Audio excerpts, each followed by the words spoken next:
Bonsoir chers abonnés de Togo Regarde Jeune, et vous qui ne vous êtes pas encore abonnés, abonnez-vous rapidement à notre chaîne pour découvrir les reportages que nous y postons. Nous ne sommes pas à Lomé cette fois-ci, nous sommes à Ouagadougou, 26e édition du Festival panafricain du cinéma et de la télévision de Ouagadougou, FESPACO, 50 ans d'existence. Nous sommes devant la salle de cinéma Nerwaya qui accueille des cinéphiles qui sont venus découvrir les réalisations proposées par des réalisateurs le plus souvent africains dans ce festival. 165 films au total sont en compétition dans 7 catégories. Et le prix le plus convoité reste bien sûr les Talons d'Or de Yenenga. Mais pour l'or, nous allons vous faire découvrir la ville de Ouagadougou à l'heure du FESPACO.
Bon, moi, ce que je peux dire, c'est que j'ai aimé le documentaire, j'ai aimé le traitement filmique, j'ai aimé la qualité sonore, le montage sonore surtout.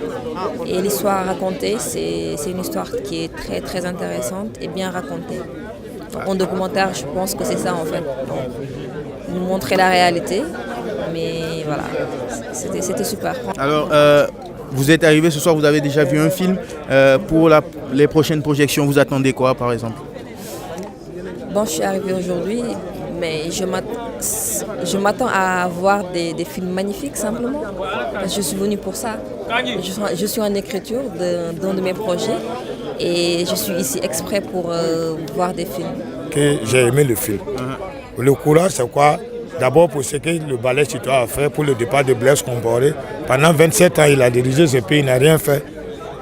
Et maintenant, il nous fout la merde. Franchement, des mots qui sont courageux, je le respecte beaucoup pour ça. Et je demande à toute la jeunesse africaine d'ouvrir les yeux. On qualifie le FESPACO d'un festival qui a été vraiment longtemps engagé. Quel est le message que vous pouvez adresser à cette jeunesse africaine en ce moment?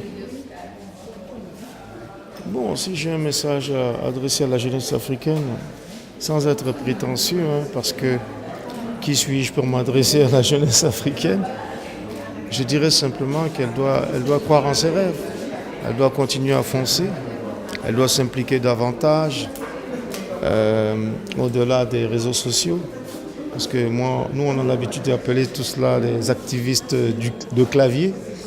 Il faut à un moment donné dépasser le clavier, dépasser la barre space et finalement commencer à comprendre que cette humanité-là a besoin d'implication directe sur le terrain, comme on dit. Voilà. Il faut que les gens se sentent solidaires dans leurs intérêts. Voilà. Encore faut-il pouvoir cibler quels sont ces intérêts-là en question. Mais tout ça viendra d'une certaine culture générale, d'une certaine formation idéologique, de l'envie, la curiosité de comprendre et d'entreprendre. Mais il est fondamental que cette jeunesse comprenne qu'elle ne pourra pas y arriver si elle part divisée.